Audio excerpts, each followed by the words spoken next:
Welcome friends. মাধ্যমিকে কি টাইপের ন্যারেশন বারবার এসেছে এবং এবার কি কি আসতে চলেছে, তো চলো শুরু করি কথা না বাড়িয়ে। আমরা দেখে নেবো একেবারে 2016 থেকে 2022 পর্যন্ত কি কি ন্যারেশন এসছে, তাহলে তোমাদের একটা সুন্দর ধারণা তৈরি হবে এবং প্রস্তুতি নিতে পারবে।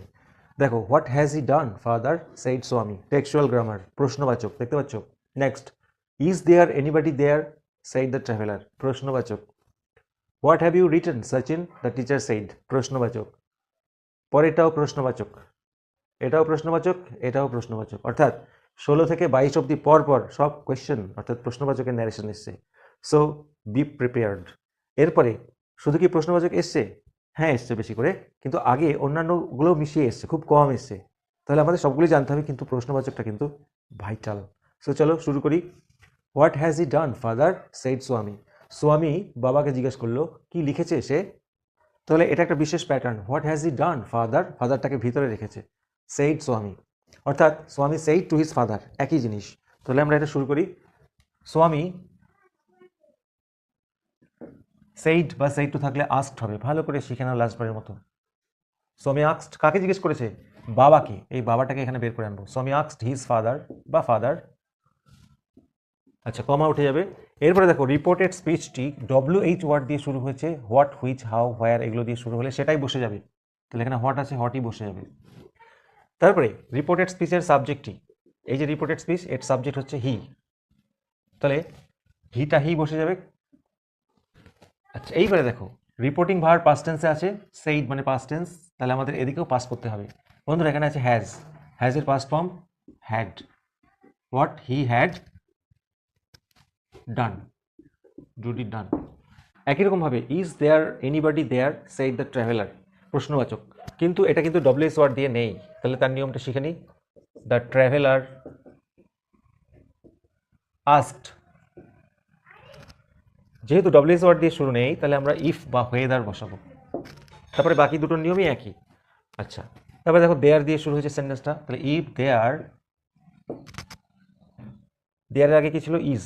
আচ্ছা এদিকেও পাস্ট হবে, যেহেতু এখানে পাস্ট আছে, তাহলে was, if there was anybody there, full stop. এটাকে অন্যভাবে করা যায়, দ্য ট্রাভেলার আস্কড ইফ, এনিবডিটাকে সাবজেক্ট করে করা যায়, if anybody was there. Next, what have you written Sachin, same what has he done father, সেরকম what have you written Sachin, the teacher said. এই কথাটা একেবারে টেক্সটেই ছিল, শুধু এখানে সচিনের জায়গায় বাবার জায়গায় সচিন করে দিয়েছে। যাই হোক, দ্য টিচার জিজ্ঞেস করছে, আস্কড, কাকে জিজ্ঞেস করছে? সচিনটাকে, তাই না? সচিনকে আমরা বের করে আনবো। তারপরে WH ওয়ার্ড দিয়ে শুরু হয়েছে, হোয়াট। আচ্ছা তুমি কি লিখেছো? এখানে সাবজেক্ট হচ্ছে তুমি, ইউ, অর্থাৎ সচিনকে জিজ্ঞেস করেছে তাই হি হবে। আবার হ্যাভ হ্যাজ থাকলে কি হবে? হ্যাভ হ্যাজ এর পাস্ট টেন্স হ্যাড, কেন? এখানে পাস্ট টেন্স আছে দেখো, সেইড, তাহলে এদিকেও পাস্ট করতে হবে, হোয়াট হি হ্যাড রিটেন। তাহলে বোঝা যাচ্ছে টেক্সচুয়াল গ্রামার কিন্তু আসছে। এরপরে আমরা পরের দিকে আলোচনা করছি কোন কোনগুলি পড়ে যাবে। The trainer said, why is everybody late today, এটাও প্রশ্নবাচক। তাহলে দ্য ট্রেনার সেইড থাকলে আমরা কি করবো? আস্কড, এটা WH ওয়ার্ড দিয়ে শুরু হয়েছে, বসে যাবে। সবসময় আগে সাবজেক্টটিকে আনবে, বিভার্ব আগে আছে, তারপরে সাবজেক্ট আছে, তোমরা কিন্তু করার সময় সাবজেক্টটাকে আগে আনবে। তাহলে এখানে এভরিবডি হচ্ছে সাবজেক্ট। এবার দেখো, এই ইজটা এদিকে চলে যাবে, কিন্তু এখানে যেহেতু পাস্ট টেন্স আছে, এদিকেও আমাদের পাস করতে হবে। ইজের past form was, why everybody was late today থাকলে কি হয়? That day. The policeman said to the thief, where have you kept the stolen goods, কোথায় চুরি করা মালপত্র রেখেছো? The policeman, said to থাকলে আবার আস্কড করব, দ্য থিফ, আবার WH আছে, বসে যাবে। তুমি কোথায় রেখেছো, এখানে দেখো এই সেন্টেন্সটার মধ্যে সাবজেক্ট হচ্ছে তুমি, তাহলে তুমির পরিবর্তে আমরা কি লিখবো? কাকে জিজ্ঞেস করেছে? থিফটাকে, তাই জন্য হি। এইখানে দেখো সাবজেক্টের আগে হ্যাভ আছে, হ্যাভের পাস্ট ফর্ম কি? হ্যাড, তাহলে কি দাঁড়াচ্ছে? সাবজেক্টটা আগে আসছে আর এই ভার্বটা পরে যাচ্ছে। What he had, sorry where he had kept the stolen goods, যা আছে তাই। Next one, she said to me, সে আমায় জিজ্ঞাসা করলো, আর ইউ ওয়েল, তুমি কি ঠিক আছো, ভালো আছো, সেই প্রশ্নবাচক। তাহলে শি আস্কড, সেইড টু এর জায়গায় আস্কড হলো, সে আমাকে জিজ্ঞেস করলো তুমি কি ঠিক আছো। দেখো সাবজেক্টটা আগে বসবে, ও তার আগে ডব্লিউএস ওয়ার্ড নেই যেহেতু আমরা ইফ দিয়ে বসাবো। সি আস্কড মি ইফ, এবারে সাবজেক্টটি চলে আসবে, আমাকে জিজ্ঞেস করেছে, তাহলে ইউ মানে এখানে আমি, ইফ আই, তবে দেখো আরটা আগে আছে, আয়ের পরে তো এম বসে, কিন্তু এদিকে যেহেতু পাস্ট আছে এদিকেও পাস্ট হবে, এম এর past form was, if I was well. আচ্ছা, তাহলে হয়ে গেল, বুঝে গেলে। এবারে আমরা 2023-এর জন্য কোনগুলি অবশ্যই পড়ে যাবো এগুলির সাথে সাথে। Father asked him have you no school today, আগে করা হয়েছে, আবার করছি।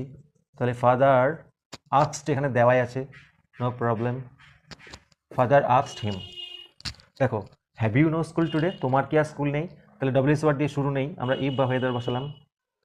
তোমার কি স্কুল নেই, হ্যাভ ইউ নো স্কুল, তাহলে ইউটা সাবজেক্ট, কাকে জিজ্ঞেস করেছে, তাকে, অর্থাৎ হি বসবে।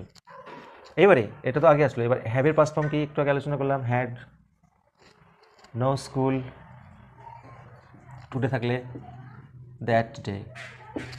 তাহলে এদিকে যেহেতু পাস্ট আছে আমাদের সবসময় মাথায় রাখতে হবে এখানে পাস্ট করতেই হবে।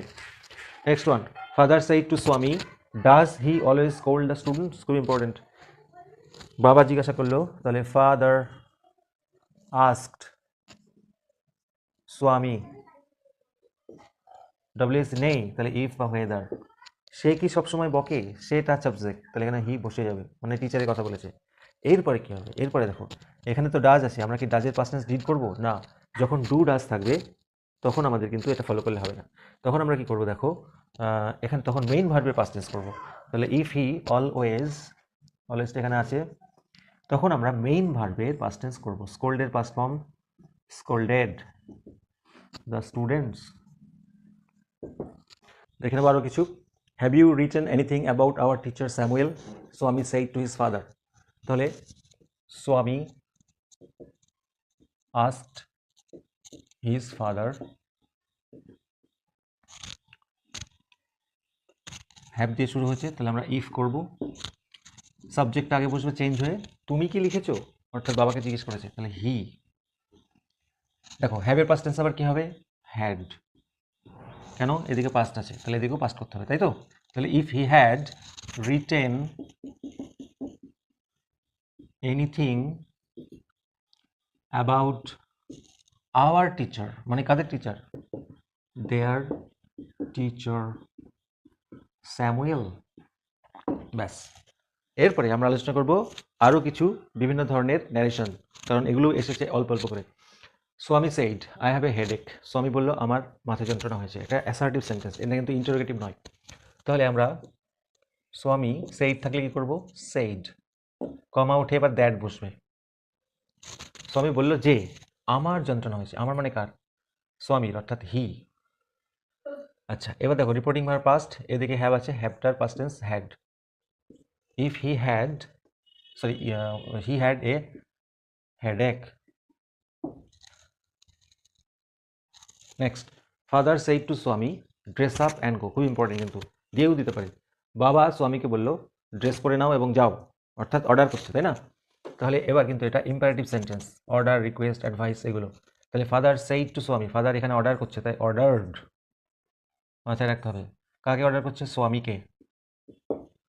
এবারে কমা উঠে কিছু বসবে না। বন্ধুরা একটা জিনিস খেয়াল করবে, বলছে ড্রেস আপ অ্যান্ড গো, এটা অর্ডার করছে, এটা ভার্ব, তাই জন্য তার আগে শুধুমাত্র টু বসাতে হবে, টু ড্রেস আপ অ্যান্ড গো, এটা সবচেয়ে সোজা। তাহলে দেখো শুধু ভার্বের আগে টু বসাতে হবে, কেমন।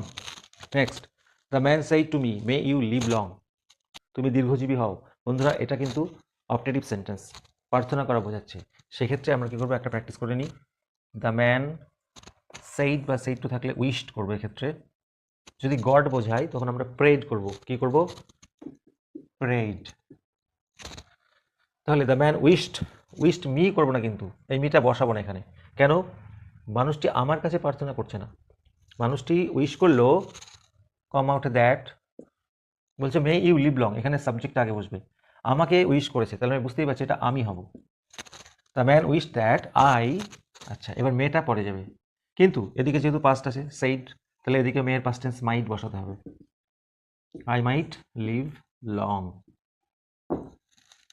Next, the boy said hurray we have won the match, exclamatory, আনন্দ প্রকাশ করছে। তাহলে আমরা কি করব, দ্য বয় সেইডের জায়গায় আমরা করব এক্সক্লেমড উইথ বা ইন জয়, যেহেতু আনন্দ প্রকাশ করছে, আমরা জিতে গেছি। যদি দুঃখ প্রকাশ করতো তাহলে আমরা সরো লিখতাম, যদি অবাক হতো তাহলে সারপ্রাইজ ইউজ করতাম। তাহলে তারপর এক্সক্লেমড উইথ বা ইন জয়, তারপরে কমা উঠে দ্যাট বসবে। আচ্ছা, হুররেটা কিন্তু আর বসবে না, কেন? হুররেটা দেখেই বুঝতে পারলাম যে আনন্দ প্রকাশ করছে। এরপর এখান থেকে শুরু হচ্ছে, we have won the match, আমরা জিতে গেছি। আমরা মানে কারা? এই বাচ্চাটি বলছে, তাহলে তারা। আচ্ছা, এবার হ্যাভটার কি হবে বন্ধুরা? হ্যাভের পাস্ট ফর্ম হচ্ছে হ্যাড, হ্যাড বসবে। কেন? এদিকে দেখো পাস্ট টেন্সে আছে, এটা খেয়াল করবে, এদিকে পাস্ট থাকলে এদিকে পাস্ট, যদি না ইউনিভার্সাল ট্রুথ হয়। তাহলে they had won the match. তাহলে বন্ধুরা আশা করছি এই ভিডিওটা তোমাদের অত্যন্ত সাহায্য করবে পরীক্ষার জন্য। তোমরা অবশ্যই ভালো করে ফলো করো এবং যদি ভালো লাগে অবশ্যই লাইক দিও, চ্যানেল হলে সাবস্ক্রাইব করো, বন্ধুদের মধ্যে শেয়ার করতে ভুলো না। Thank you so much.